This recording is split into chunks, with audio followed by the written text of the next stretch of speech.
tout le monde, c'est Jady Dreams, bienvenue dans une... C'est dur à dire, bienvenue dans une nouvelle vidéo tag. Oui, une nouvelle petite vidéo tag, j'en avais envie. Donc la vidéo apprend à me connaître ou apprend à me connaître, ça dépend si vous faites ça à plusieurs ou pas. J'ai trouvé ce tag sur la chaîne, encore une fois, deux filles ordinaires. Chaîne que j'adore, voilà, vous le savez, c'est dit. Donc voilà, j'ai vu ce tag là, j'ai trouvé super intéressant, je me dis que ça pouvait être bien pour que les nouveaux abonnés qui rejoignent la chaîne puissent apprendre un peu à me connaître. Je me disais que ça pouvait être cool. Donc voilà, quel est ton âge et où habites-tu? À l'heure où je tourne cette vidéo, j'ai 30 ans. J'habite dans la petite ville de Verviers, dans la province de Liège, en Belgique. D'où vient le nom de ta chaîne YouTube? Jody, c'est mon prénom, c'est mon vrai prénom. Dreams, c'est parce que je suis quelqu'un d'assez rêveur, tout simplement, et que j'avais pas envie de mettre une connotation à un quelconque hobby, genre Jody Dreams, game ou des choses comme ça, parce que je veux pouvoir présenter un peu tout ce que j'ai envie sur ma chaîne, simplement des tags, des vlogs, des jeux vidéo, voilà, vraiment tout ce que j'aime bien. Tout simplement, voilà. Quel est ton parcours scolaire? Mon parcours scolaire. Oh. Le maternel, on va skipper. Pour ma primaire, j'ai fait ma première primaire dans une école à Bressou qui s'appelle Saint-Rosaire, et pour la suite, donc mes autres années de primaire, je les ai faites à l'école de Buranville, voilà, dans la ville de Buranville, voilà, c'est une petite ville quelque part en Belgique, dans la province de Liège. Donc voilà, tout simplement. Pour mes secondaires, là j'ai un parcours, là j'ai fait 3 écoles différentes, j'ai fait ma première et ma deuxième à Saint-Sépulcre, encore une école à Liège, une école de filles. J'ai pas des très bons souvenirs dans cette école, mais bon voilà. J'ai eu pire après j'ai fait 1 an, donc ma troisième, je l'ai faite, donc troisième parce qu'en Belgique les années sont inversées, on fait première, deuxième, troisième, pas sixième et tout ça. J'ai fait ma troisième à l'école Saint-Luc en art, et parce que je voulais être en art. Et ça s'est très mal passé. Cette école est pour... Enfin, c'est une école de merde, hein, désolée, je veux le dire très franchement. Moi, en tout cas, j'ai très mal vécu. Enfin, voilà, il n'y a pas vraiment de... Les éducateurs savent pas faire le boulot. Désolée les gars, je vais un peu gueuler sur l'école, mais bon, je profite de cette vidéo pour gueuler. Donc, ils sont pour l'autodiscipline, chose qui pour moi n'est pas quelque chose de super possible quand on a quand on a 14 ans. Voilà. Et à partir du moment où un élève boit du Bacardi, donc c'est des bouteilles alcoolisées, dans les couloirs, que les profs passent et qu'ils ne disent rien, c'est qu'il y a un problème. Surtout un peu d'examen. Enfin bon, voilà, je trouvais ça un peu grave. Et quand je dis tu fais quoi? Oh, j'étudie. Tu bois ta bouteille, genre ok, d'accord, ok.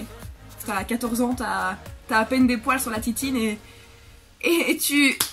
d'accord, enfin bon, voilà, je déteste cette école, j'y ai fait une dépression nerveuse pour tout vous dire, donc j'ai même été dégoûtée de l'école pendant 1 an, et quand on marche à l'école c'était beaucoup mieux. Donc voilà, donc j'ai doublé bien sûr mon année là-bas, donc j'ai refait donc ma 3e, 4e, 5e et 6e, donc dernière, donc Marito, à l'école, à l'Institut Marie-Thérèse, donc toujours à Liège, et là tout s'est bien passé, donc j'ai fait...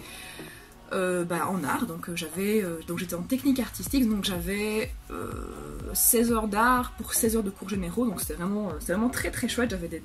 J'ai des très bons souvenirs dans cette école. D'ailleurs c'est là que j'ai connu ma meilleure amie toujours, Vivi, ma Vivi adorée. Vivi, je te fais des gros bisous. Je t'enverrai sûrement cette petite vidéo, voilà, petit clin d'œil. Donc voilà. Ensuite, donc après Marie-Thérèse, j'ai fait 1 an à l'université. Donc à l'ULG, donc l'université de Liège tout simplement, où j'ai étudié donc pendant 1 an l'histoire de l'art et l'archéologie, chose que j'adore parce que j'adore l'art en fait. Je sais que j'en parle pas souvent, mais je suis quelqu'un qui aime bien visiter les musées, de lire les petites étiquettes, des choses comme ça. Voilà, c'est quelque chose que j'aime bien. D'ailleurs j'ai eu la chance de faire un stage de fouille archéologique, de travailler comme archéologue entre guillemets durant 25 jours sur un site qui s'appelle la grotte de Skladina, qui se trouve dans une petite ville d'Askla. Je sais plus exactement vous dire précisément dans quelle ville c'est en Belgique, mais bon voilà, c'est à Asclin, le petit village de Sclin, donc voilà, vous regarderez, limite si j'y pense, peut-être que je mettrai le lien vers le site de la grotte si vous désirez la visiter. En tout cas voilà, j'ai eu des très bons souvenirs là-bas aussi, c'était vraiment très chouette, j'ai appris plein de choses, j'ai trouvé plein de choses, enfin, c'était vraiment très cool. Ensuite, j'ai fait mon année à l'université, parce que le truc qu'il y a eu c'est que en secondaire, je sais pas s'il y en a qui ont déjà eu ça, mais moi j'avais pas mal de facilité à étudier, enfin donc je lisais un cours, ça s'enregistrait. Donc voilà, Une fois arrivée à l'université, je me suis littéralement cassé la gueule parce que j'avais pas appris vraiment à étudier vraiment les bases pour bien étudier. Parce que, je sais pas si vous voyez, c'est quand... En fait, j'ai tellement eu facile, en fait, que quand j'étais confrontée à des vraies études beaucoup plus difficiles, où là, je devais vraiment suivre un programme d'études, me créer un planning d'études, tout ça, bah là, j'ai pas pu, en fait. J'ai tout simplement pas pu. Donc, j'ai fait mon année à l'université, même si j'ai beaucoup apprécié. Cette année, bah voilà, je l'ai quand même foiré. Et donc, je me suis tournée vers quelque chose qui était selon moi un peu plus facile, qui était les relations publiques. Donc, voilà, donc c'est entre guillemets représenter, donc être relation publique pour une marque, par exemple, c'est représenter la marque et le porte-parole de cette marque. Enfin voilà, j'avais envie de faire ça. Mais là aussi, je me suis foirée pour plusieurs raisons, tout simplement parce que bah déjà, j'ai eu un gros stress en fait en fin d'année. J'ai été opérée de la thyroïde en fait, j'en ai déjà parlé. Donc j'ai une petite cicatrice ici, donc j'avais un petit nodule de 3 cm qui était là. Il y avait un tout petit risque que ce soit cancérigène, donc j'avais 3% de risque que ça soit cancérigène. Mais ça vous fout quand même un stress, surtout quand vous apprenez ça au moment de vos examens. Donc voilà, j'ai été opérée au mois de septembre, donc entre quand j'ai fini mes examens et le fait que j'apprenais mes résultats, en sachant que tout était programmé durant mes périodes d'études, enfin c'était vraiment, c'était pas facile. Et donc voilà, je mets ça un peu là-dessus, mais aussi le fait que bah, là aussi j'ai toujours du mal à étudier. En fait, c'est comme mon permis, j'ai eu beaucoup de mal à me décider à passer le truc parce que j'ai beaucoup de mal à lire un livre, à me concentrer sur un truc. Enfin, voilà, c'est compliqué. Moi, il faut vraiment qu'il y ait une interaction avec quelque chose pour que j'enregistre en fait. Donc voilà, mais comme bah, dans les cours supérieurs, bah, les cours, enfin, c'est beaucoup plus dense en fait, bah, du coup, bah, j'apprenais un peu moins facilement.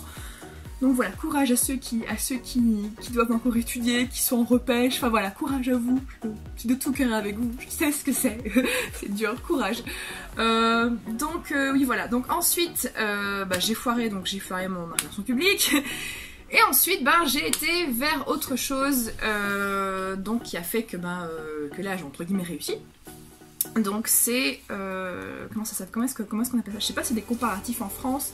Donc j'ai été à l'IFA PME, donc c'est information aux petites et moyennes entreprises, je crois que c'est ça en fait. Donc en fait ce sont des cours, donc vous avez sur une semaine en fait vous avez un jour de cours et tout le reste en fait c'est fait en entreprise. Donc c'est à dire que bah, par semaine j'avais un jour de cours et tout le reste, moi qui voulais faire à l'époque déjà vendeuse de vêtements, tout le reste j'étais dans une boutique de vêtements à vendre des vêtements et j'ai appris mon métier sur le terrain littéralement comme ça. Et alors sur le côté j'avais donc mes cours où j'apprenais tout ce qui était législation, tout ce qui était comptabilité, des choses comme ça. Et donc ça m'a permis d'avoir une gestion. Maintenant les examens je les avais réussis, maintenant j'ai jamais été chercher pour de quoi ouvrir un commerce, maintenant je crois que je peux.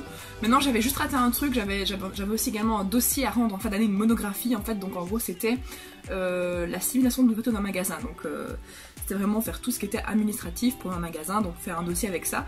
Et ça j'avais foiré, mais ce qu'il y a c'est qu'à la base j'avais pas vraiment décidé de le réussir, j'avais juste fait ça pour l'expérience, pour le truc. Mais ce qu'il y a c'est qu'en fait comme je ne compte pas ouvrir de magasin, j'avais juste fait ça pour déjà avoir un pied dedans et me faire de l'expérience en tant que vendeuse de vêtements. Voilà, c'était le but en fait. Donc ma monographie je m'en foutais un petit peu de la réussir ou pas. Je crois même qu'elle me disait qu'il avait carrément pas faite, voilà quoi. Je crois que, ouais, je sais plus s'il fallait ça ou quoi pour pouvoir ouvrir le magasin, je sais plus, voilà, ça date. Moi mon but dans cette formation n'était pas d'avoir un diplôme, mais c'était d'avoir de l'expérience pour être engagée par après. Voilà, c'était vraiment ça mon but. Donc voilà. Quel est ton voyage le plus marquant? Je sais pas. Je ne sais pas. J'ai pas vraiment de voyage ultra marquant. J'ai déjà été en Suisse, j'ai déjà été en France, j'ai déjà été en Espagne, en Angleterre.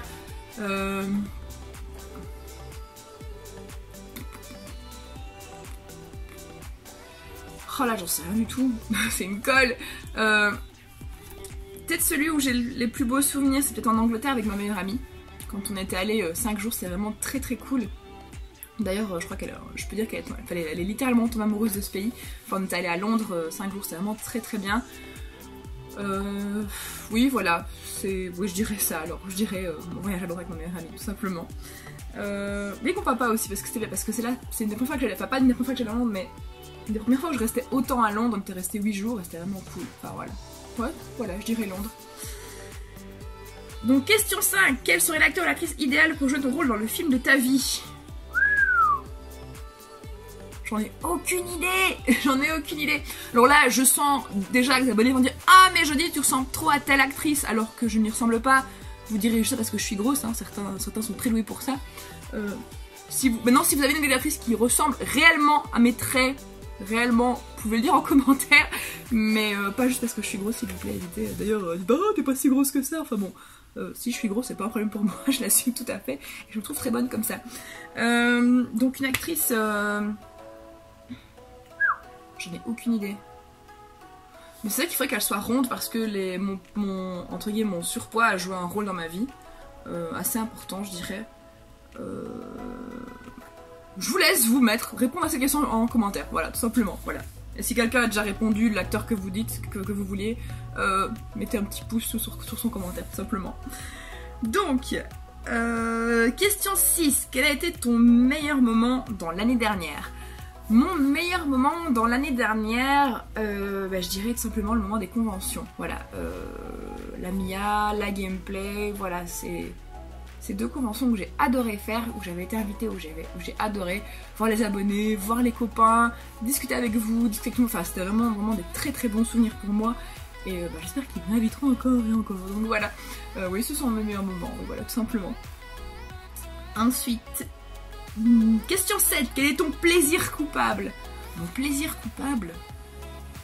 Waouh. Je sais pas. Je ne sais pas. Je dirais pour le moment mon plaisir coupable que j'ai, mais c'est pas vraiment un plaisir coupable. Je suis pas fan de télé-réalité à la base. Vraiment pas du tout. Mais avec le fait que je suis enceinte, j'ai regardé il y a quelques semaines des vidéos de Baby Boom, qui est un genre de télé-réalité qui se passe dans les maternités où on voit les femmes qui accouchaient, on suivait un petit peu la période du travail, donc de l'accouchement, et puis après vraiment l'accouchement en tant que tel, parce que j'étais plus intriguée en fait par savoir comment ça se passait un accouchement que vraiment que c'est malsaine. Et puis après s'installer un fake de oh, j'adore voir des bébés, je veux voir des bébés, je regarde cette émission. Donc voilà, je pense que c'est ça mon plaisir coupable, parce que j'en ai pas vraiment. Si, pareil, j'en ai un. J'ai honte. J'ai honte. Parfois, quand je dois nettoyer mes fenêtres, quand je nettoie mes fenêtres, je mets du Patrick Fiori à fond dans mon appartement. Voilà.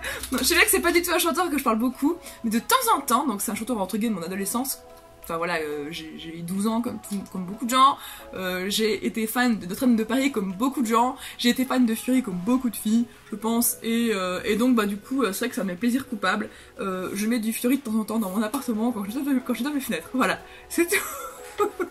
J'ai honte, c'est fait, hop, 15 000 abonnés en moins. Mais voilà, tiens vous aussi, quel est votre plaisir coupable? Mettez-le dans les commentaires. Comme ça je pourrais vous huer. Non, je déconne. On pourrait rire ensemble. Donc, question 8. Quelle est le ou la youtubeuse qui t'a inspiré à démarrer ta chaîne? En fait, pour tout vous dire, j'ai eu... ma chaîne a démarré en fait de façon un peu bizarre. En fait, ce qu'il y a, c'est que l'histoire de ma chaîne a une histoire un petit peu bizarre. Donc vous voyez qu'elle a été créée en 2008. Et ce qu'il y a, c'est que pour moi, mon vrai démarrage YouTube a été en 2011. Quand j'ai commencé à faire vraiment des vidéos pour YouTube, parce que vraiment les vidéos que je postais dessus, c'était, là j'ai honte de le dire, là aussi j'ai honte, mon dieu c'est la vidéo de la honte en fait.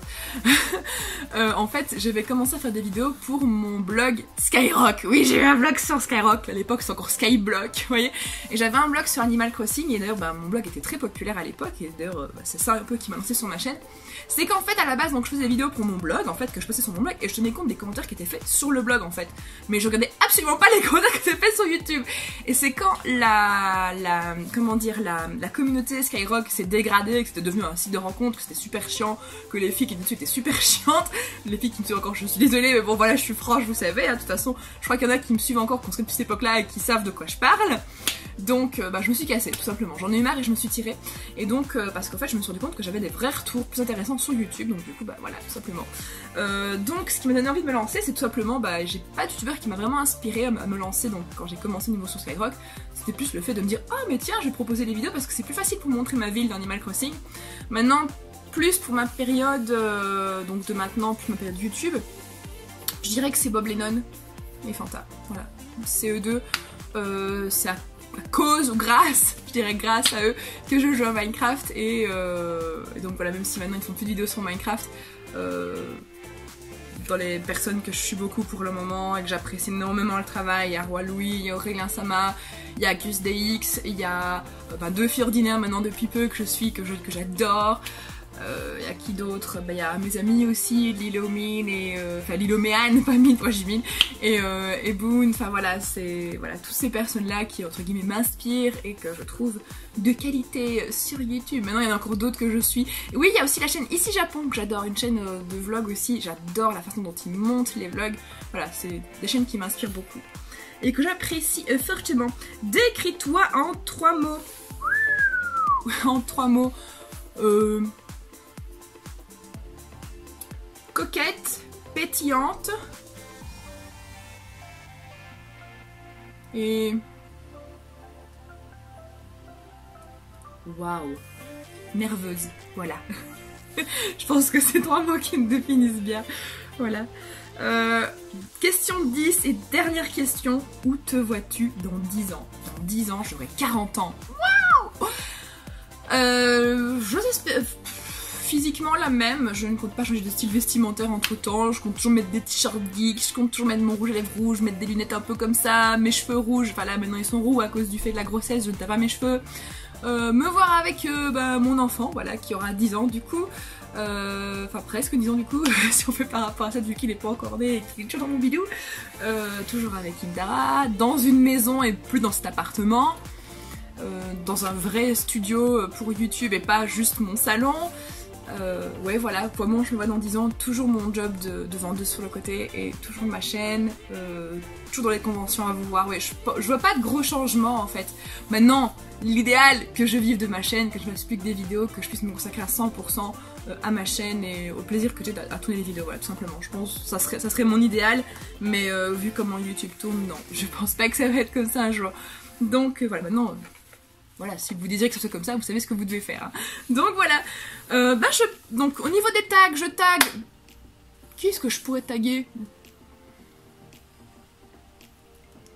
Oh, je sais qui je vais taguer. Je vais taguer deux personnes que j'apprécie, dont j'apprécie particulièrement les vidéos. Ma copine, encore une fois, Blue Even, alias Even Fog. Je ne sais pas si tu auras fait le tag précédent parce que je tourne ces vidéos en avance. Donc voilà, je te retag ma choupinette et je tag également... mon pote de la chaîne Arnaud Vision, donc je mettrai les deux chaînes en description de vidéo. Arnaud, je crois que tu es en combien de faire des tags, donc voilà, je te tag, tout simplement. Donc voilà, j'espère en tout cas que cette vidéo vous aura plu. Si c'est le cas, le petit pouce bleu, le petit soutien sur YouTube, le petit abonnement si vous avez apprécié cette vidéo et mettre la petite cloche si vous désirez être tenu au courant des prochaines. Et le petit commentaire aussi d'ailleurs, si vous désirez faire cette vidéo, même si je ne vous ai pas tagué personnellement, vous pouvez la faire, n'hésitez pas. Donc voilà. Donc je vous fais des gros bisous, prenez bien soin de vous, et surtout restez vous-même. Ciao ciao.